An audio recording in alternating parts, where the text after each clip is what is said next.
Just got another action camera off of Amazon. As you know from my previous videos, I'm looking for an all-around vlogging camera, and I am obsessed with these GoPro style cameras that I keep finding for like 40 bucks.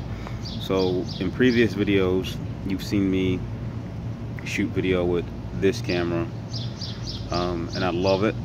The features are limited, but I use 1080-60 and it does a great job. So not worried about losing it, not worried about dropping it, not worried about, you know, damaging it, because it cost me like 40 bucks and it does a good job. It doesn't have the greatest 4K video, even though it's advertised as 4K. These cameras, I think the biggest thing is that they advertise as 4K when they're not really 4K, which is sort of a lie. But if you think about, you're getting a 1080-60 camera for 40 bucks that does a great job compared to like a GoPro, you're getting a great deal. So this was my previous workhorse camera and it still does a great job, but recently it developed an issue where for some reason I have to start recording, then stop recording, and then start recording again before it will actually start recording and saving to the drive, the disc, whatever you want to call it.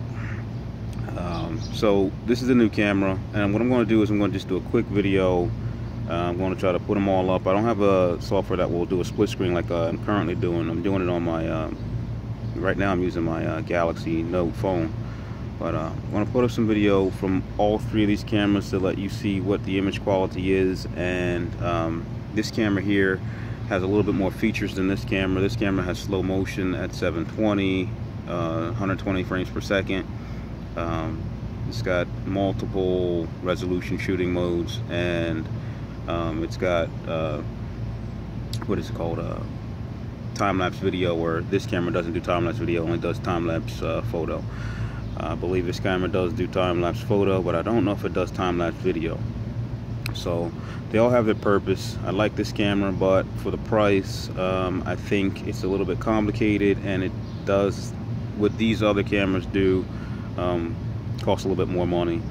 These cameras, like I said, for the cost of this camera, I could have gotten at least 3 or 4 of these cameras and done you know, like 3D video or 360 video. So let me get them all started, and I'll do some video with them all at the same time and see how it comes out. Camera 1 started. Camera 2 started.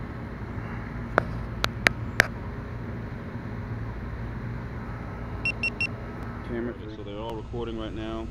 All should be recording 1080 at 60 frames per second, even the GoPro session. And like I said, I'll do a quick walk around, different angles, different images. I'm trying to keep the sun. Now, I'll get some sun in there. I'm trying to keep the sun out of the frame so that you can see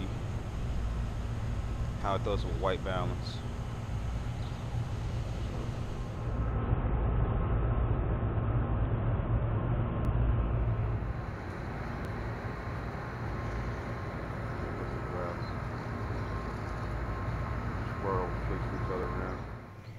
So, as I mentioned in the previous video, or actually the beginning of the video, these cameras, these GoPro style cameras, usually come with almost every GoPro accessory. I'm sure you've seen these on Amazon.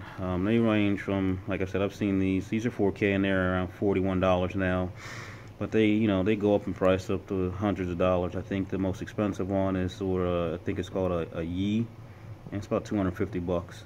Doesn't come with a waterproof case. Doesn't come with all of these attachments, but it's supposed to compare to the GoPro Hero Session 4. I don't need that type of image quality. I mean, I don't know how well a Hero Session 4, never having one, but I've seen some video, and like I said, from what I do with mine and what I'm getting from it, I'm happy with the quality I get out of this camera. And like I said, if you look at some of my other videos, the majority of them were shot with either this one or this one when they were outdoors in the market. I think there's a camera of me at the market with my daughter. I use this camera. This one I usually use for fishing. I don't know if I need videos up with it, but the thing I liked about this camera was that it came with some extra features which kind of had me curious. It had a LED on the front, so I guess that's for had an LED on the front, so I guess that's for if it's darker and using it as a selfie cam, it has a little bit of a light to light up your face, or maybe even the darkness. It wasn't that bright in lighted conditions, but at night I'm pretty sure it'll help. And actually, in total darkness, it actually had, you could see a little bit, so I was surprised to see that I could see anything, but in total darkness I could actually see shadows. I could see my hand moving in front of the camera. So not sure what this attachment was. I thought that was an IR illuminator for like night vision, but this isn't focusing well. But I thought it was an IR illuminator for night vision, but didn't really do anything in total pitch black darkness, so don't know what that was for. But like I said, for 40 bucks, $41, the thing I like about this camera is it came actually with this. I am willing to keep this camera as a backup camera for when I'm out doing something outdoors, because the image quality and the sound quality isn't that bad. It only gets bad when you get in low lighting situations, and any camera will do that. Even this Galaxy I'm working with right now will have terrible image quality using the front-facing camera in low light indoor situations, unless I adjust the ISO settings or something like that. So that's something I also haven't gotten into, which, you know, get the best image quality. Maybe I should go in and set the ISO settings. Right now I just got it on auto white balance. I can increase the ISO settings to get it, you know, get a brighter shot, but I never really do it. I just turn it on and start recording. And you can do that with any of these cameras. You can adjust the ISO settings on this one. You can adjust the ISO settings. This one has actually higher ISO settings, so this one I'm not sure what the ISO settings will be for this. It just goes no, actually I don't think it's, yeah, this one has ISO settings up to 1600, I think 16,000, maybe 16,000. These, yeah, I can adjust the exposure, so that's what I need to adjust more often. I think I need to adjust my exposure so that when I'm recording in low light situations I get a brighter shot, but I never really do it. I just turn the camera on and start recording. So yeah, let me get these videos together. Like I said, this is actually a short review or overview of this particular camera. It just popped up on Amazon. I think people want to know what the image quality was, so I did a little test for them. I also did 720. What I'll do is I'll go out and I'll shoot, it's hard to do it, but you have 720 slow motion. I'm not really keen on the 720 resolution. Didn't seem as sharp as the 1080-60, and I guess after you've been using 1080-60, or like even if you were using 4K and then you went back to 1080-60, it will look blurry. So when I'm using 1080-60 and I go back to 4K, it looks a little bit softer to me, so I try not to use it as much. But I'll go out and I'll shoot some 720 video.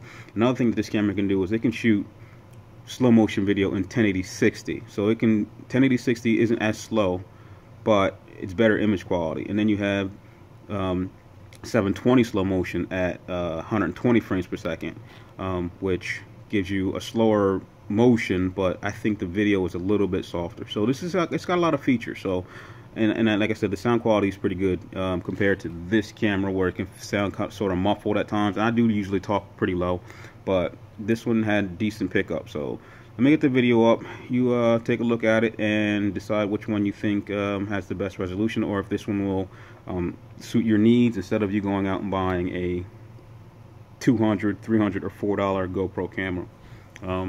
Leave any comments or have any questions, leave them below, and I will get back to you. Thanks for watching.